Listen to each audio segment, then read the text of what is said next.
Hi, kids. So how you doing? I know it's a little weird to have me doing, some videos more than once in a while, but things have been, things. When you have as many kids as I do, shit tends to go awry quite frequently. And, you get caught up in living, and you get caught up in making sure that everybody has what they need, and, yada, yada, yada.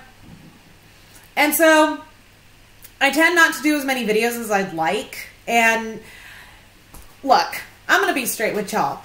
Okay. I've been researching the Nathan Riom case, but I've been a little hesitant to do a whole lot of videos on the Nathan Riom case because there's a possibility that he could get some representation here pretty soon. And I don't want there to be a possibility of anything that I say or do a video on to hinder the possibility that that representation could use that information. So it's a fine line. It's a very fine line. And it's a pain in the ass, let me tell you. But I was sitting here today, and, I was studying, which I don't know how many of you do this, but I know that a lot of college students do this. We study, but in reality, we get distracted by the internet. It's to the point where I have to basically disable the internet on my computer while I'm studying. Otherwise, I'm just going to scroll through Twitter and Facebook. It does not help that as I said in the last video, I recently got a new Microsoft Surface Pro 3, and part of the reason why I love this computer is because the OneNote feature and the pen, and the fact that I can take my copious amount of notes in OneNote in my own handwriting on my computer, and I never run out of paper. The hippie in me is loving this. So, yeah, anyway, so I was scrolling through Facebook in the guise of studying earlier today, and, guys, I gotta tell you something. I haven't done a video like this in a long time because I got all caught up in the Avery shit, and I thought, hey, I thought today, why not? Why not just do a catching up with mama video? We haven't talked. We haven't had a thing in a long time. And I thought to myself, fuck it. I'm going to do let's just bullshit video.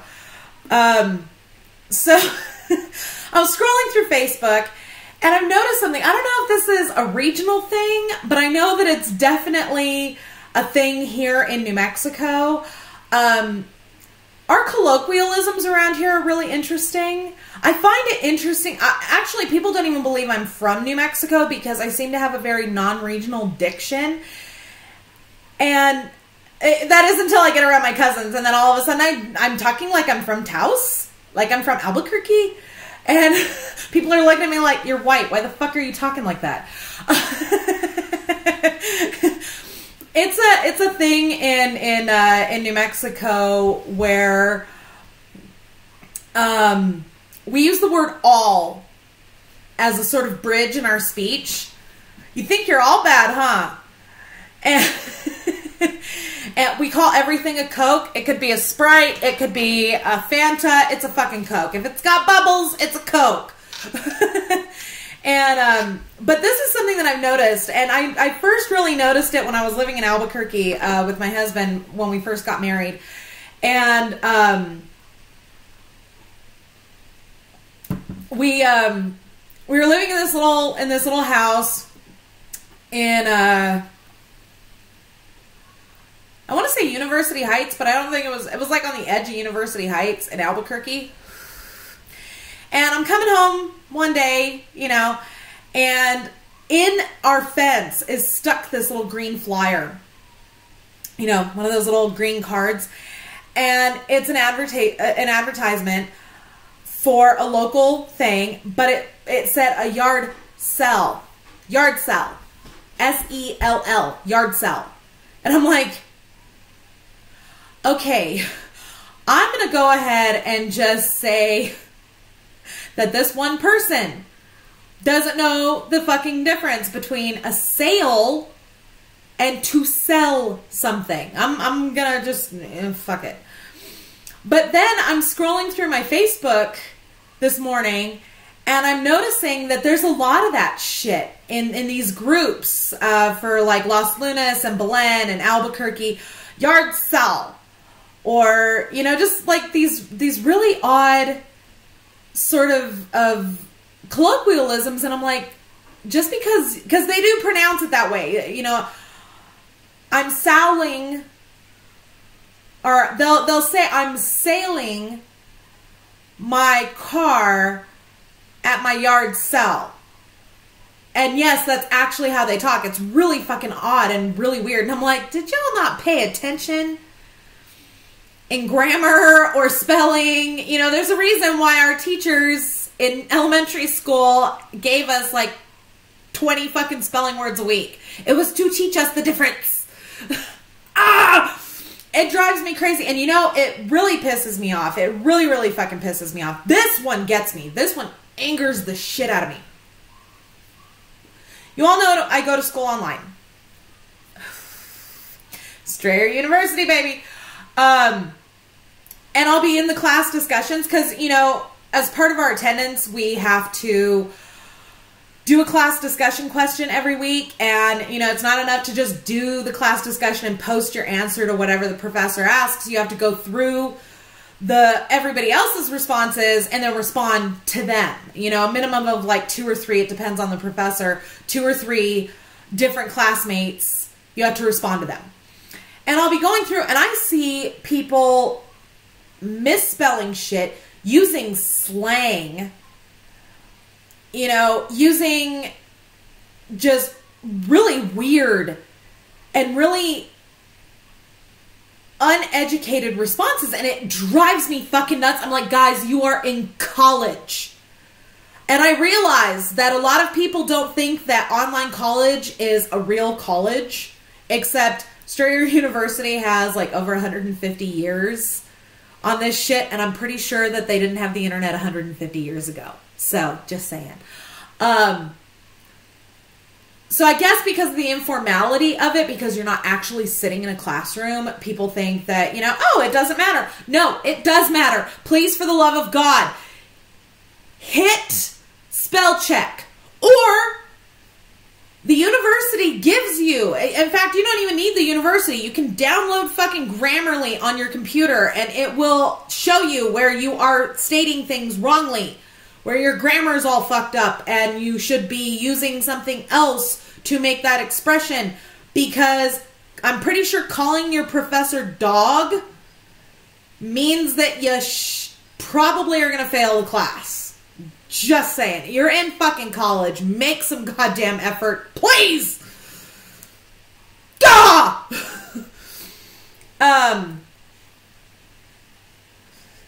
Yeah, so just some weird shit. You know, I know I told you guys all this last video, but here, Titus, come here, baby. This is my puppy. This is my Titus. Isn't he beautiful? You probably can only see him as a black shadow. I don't know why my lighting is so shit on this computer. But this is Titus. Titus is my new partner in crime. He's my new crime fighting dog. And he is a rescue. He's 5 years old, and he's a Rottweiler Black Lab mix. And he is just the sweetest little darling in the world. We love him to death. He's so good with the kids. Oh my God, he puts up with my kids so well. He puts up with my kids better than I do. So I wanted to introduce you to him. And in addition, there was a couple of other things that I wanted to talk to you guys about that are not necessarily just me rambling about stupid shit. But I wanted to discuss a couple of books. Okay, down, boy. Down. Go on. Good boy. Good boy. Mommy, sweet boy. Yes. I had ordered a couple of books. One I ordered because I'm taking criminal investigations this term, which is fucking awesome. I know so much about the actual investigation itself and how it's supposed to go down. But it is really cool learning all of these like little tidbits that I never fucking knew before, which is fucking righteous. Totally fucking excited. And in my criminal investigations textbook, they made mention of this book that I ordered. And if you're going to be doing wrongful conviction advocacy or really anything with the criminal justice world, this is a book that I highly recommend that you get, even if you're not going to study it, even if you're not going to go into that field. If this is your interest, if this is your area of interest, I highly recommend you get this book. You can order it on Amazon.com. It is the Handbook of Forensic Services. And this is put out by the U.S. Department of Justice and the FBI. And this is basically all their procedures for how they do everything from beginning to fucking end. You know, not really like the forensic testing and all that stuff, but like how you should request FBI assistance. And this comes in handy for things like the Avery case. You know, for instance, put my glasses on. For instance, the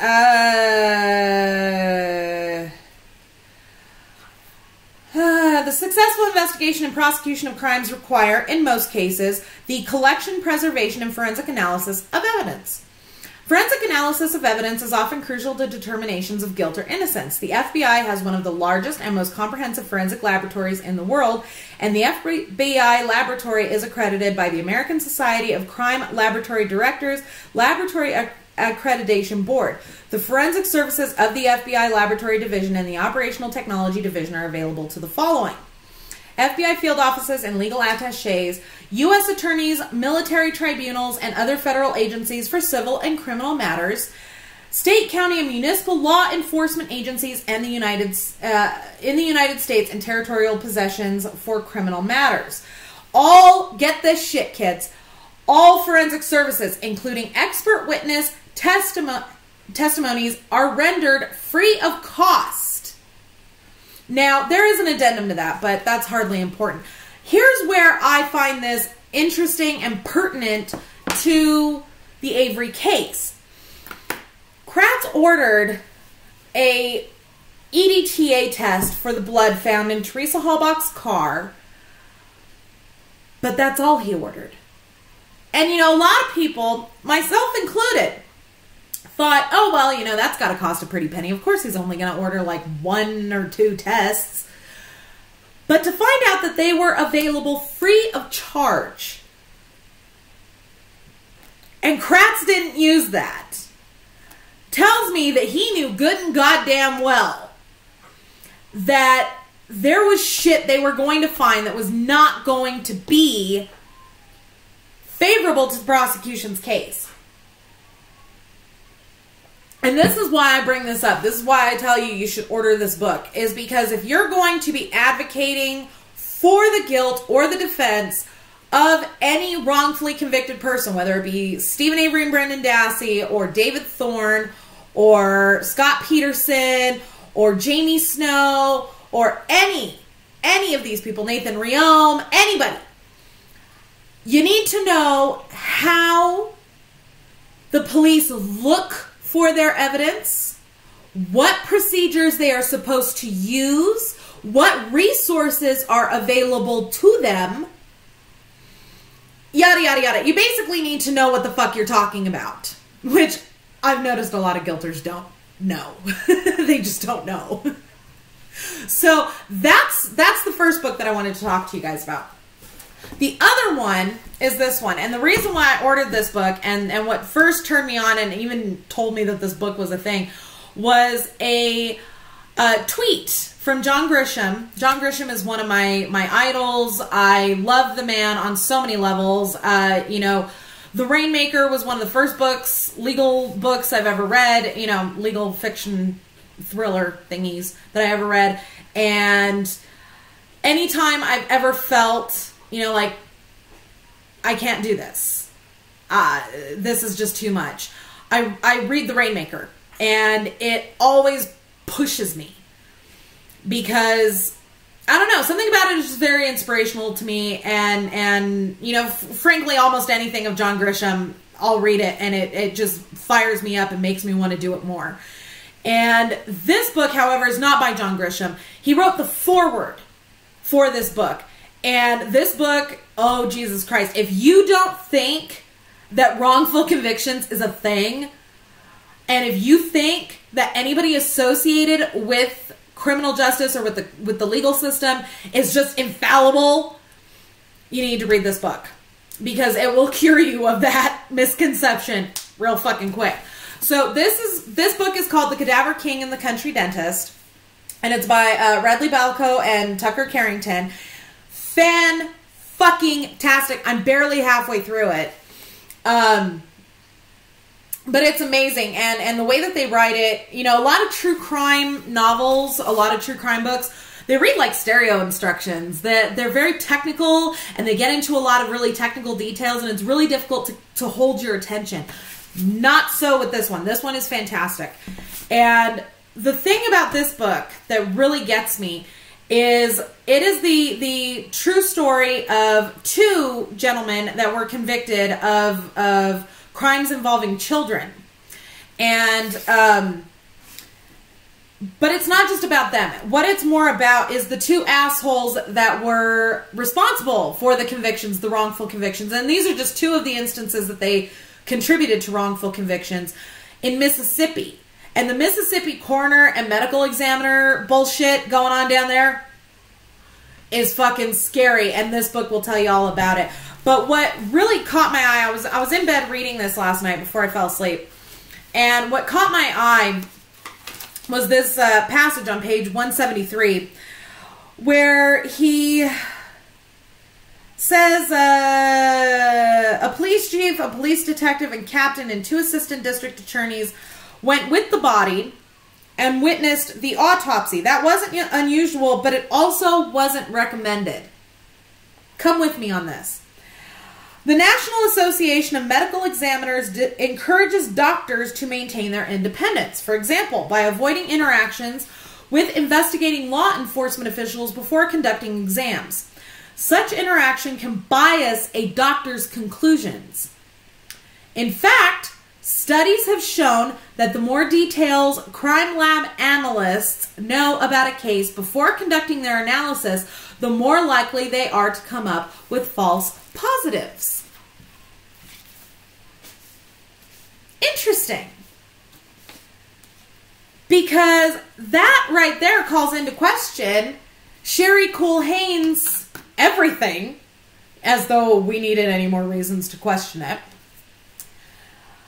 But it calls it into even further question because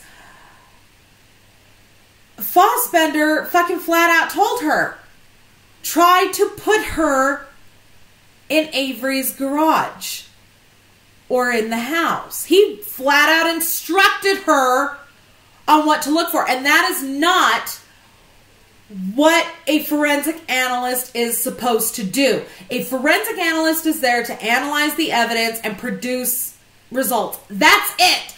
It is not supposed to produce results for or against the defense. And even the state-run crime labs are supposed to be available to both the defense and the prosecution. It is not for the prosecution to blah, blah, blah. You know, they're not there to get results in order to help the prosecution. They're there to analyze the evidence. That's it. That's all they're there for. I blame the CSI effect. This is an actual phenomenon that's talked about and recognized in the legal community. I stole one of hubby's cigarettes. Me and Titus need to walk down and get some more. This is actually a well-known phenomenon in the legal community. It's called the CSI effect. Jerry Bruckheimer, I blame you. Thanks to shows like CSI and NCIS and Criminal Minds and all that stuff, lay people seem to believe that the they have all kinds of misguided notions with regards to forensics and not only their abilities, but also their purpose. And one of those is, and I blame this directly on the show CSI, is they seem to believe that forensics laboratories are strictly to assist the police, and that's not actually true. Regardless of whether it's a state-run laboratory or not, the forensic analysis unit, their only function is to analyze the evidence. That's it. It is not to analyze the evidence that will make the case for the prosecution. It is not to analyze the evidence strictly that will make the case for the defense. It is just to analyze. It is to be an objective third party. That's it. And I think because of the CSI effect,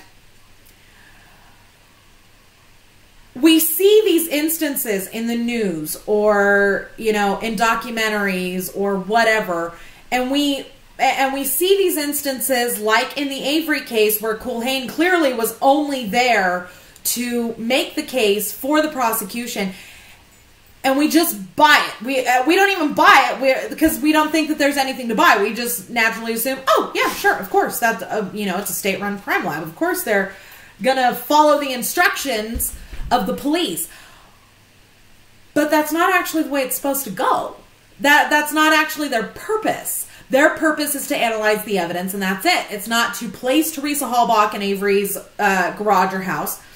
It's not to prove the prosecution's case for them. It is to analyze the evidence. It's to be an objective third party and analyze the evidence and let the evidence speak for itself. Because that's what evidence does. Evidence speaks for itself. That's it. If the evidence is clear, it will do its own talking. It doesn't need an interpreter. It's not speaking another language. It's speaking plain Penguin. You're just not wanting to fucking hear it. And I think because of the CSI effect, those of us who are watching these cases play out, we never consider, hey, that crime analyst, that forensic analyst shouldn't have done that. Shouldn't have been taking those instructions. We never think of it. Well, now I'm telling you, so there's no fucking excuse from here on out. Google it, search CSI effect, and see exactly what I'm talking about. It'll tell you everything you need to know. But this seems to be, and because of the CSI effect, juries now expect forensic everything when they go into the jury box, and that's not generally how things go. Anyway, it's neither here nor there. But yeah, I wanted to point out those two books to you because, you know, while we're sitting around waiting for developments in the David Thorne case and the Avery case and the Rion case and all those cases, it would help to really study this stuff and really learn it and really understand it so that you can intelligently debate these issues, these instances. And you know, it serves you well in other aspects of your life. I am constantly amazed by the amount of people that don't truly understand their constitutional rights. You know, and no, I'm not going to go into a fucking rant on gun reform yet. I'll make a separate video for that. But I was thinking the other day more along the lines of like the warrants, the Fourth Amendment, your Fourth Amendment rights, and what you are and are not allowed to do as a police officer and as a civilian under investigation, yada fucking yada. I've tried to explain this to people many times. When a cop knocks on your door, you don't have to let him in. Because he's going to ask you, he's going to, you know, can I please come in?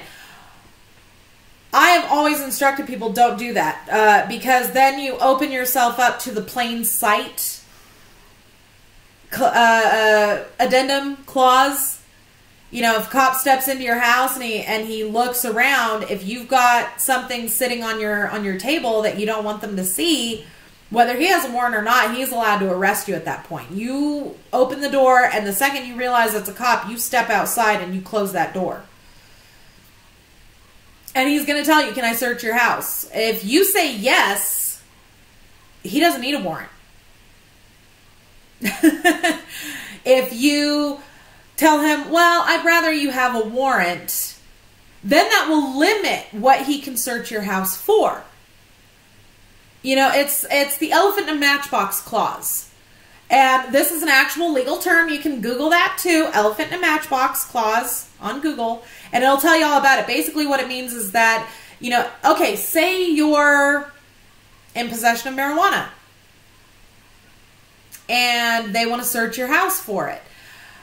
They cannot look in a container smaller than what it would feasibly be an amount of marijuana to be in. Okay? So they can't look in large areas either. It has to be a container the size of which would feasibly contain that piece of evidence that they're looking for. They have to specify what they're looking for in the warrant.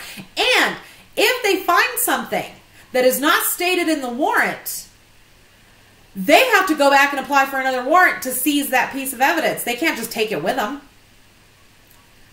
You know, and I know a lot of people, when I was originally doing videos on the Avery case, wanted to talk shit about how much I was nitpicking at the warrant. And I'm like, dude, this is your Fourth Amendment right. It's not nitpicking. It's attention to detail. There's a fucking difference. Of course I'm going to nitpick at a fucking warrant. Duh. It's your Fourth Amendment constitutional right. And if you don't understand that, you are in for a world of hurt at some point. That's just the way it is. I'm sorry if that fucking hurts your feelings. So, just a couple of little things on that.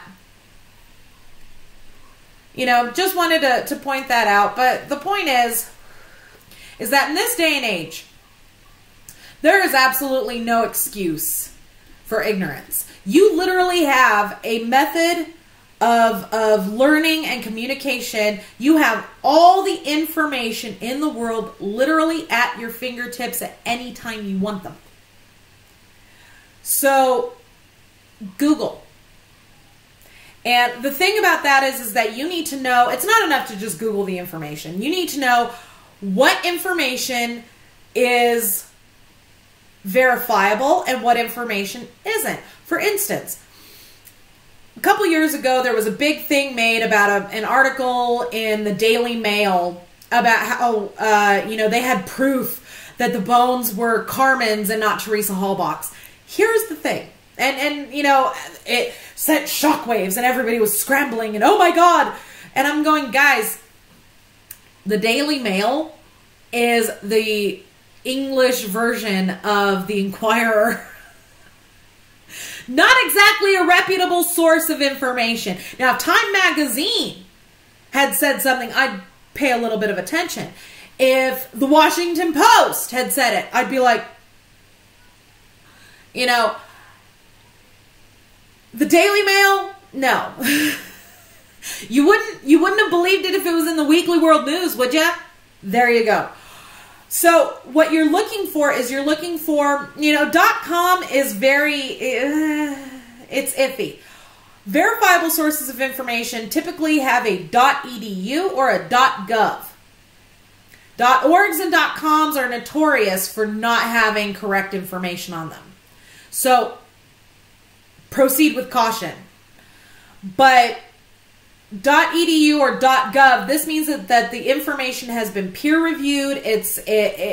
There's somebody's reputation, somebody's job is on the line with this information. So there's a very good chance that it's exceedingly reliable. So learn how to pick and choose through the bullshit. Unfortunately, that's what you have to do in this kind of situation. And if you're not willing to pick and choose through the bullshit, what the fuck are you doing researching cases? Just saying. So that's what I've got for this video. It's getting ready to hit the half hour mark. So, yeah, that's what I got. So So thank you all very much for watching. Don't forget to subscribe to me here on YouTube. Don't forget to follow me on Twitter, Mama Phoenix 6. And if you boogie on over to the About page here on my channel, and I expect you to boogie, put on some fucking music and boogie that shit. You'll find everything from my Facebook fan page to my Pinterest boards to my, I think my Instagram. Yeah, I have an Instagram. I'm Mama Phoenix herself on Instagram if you want to see some of my ramblings. Thank you all very much for watching, and we'll see you soon.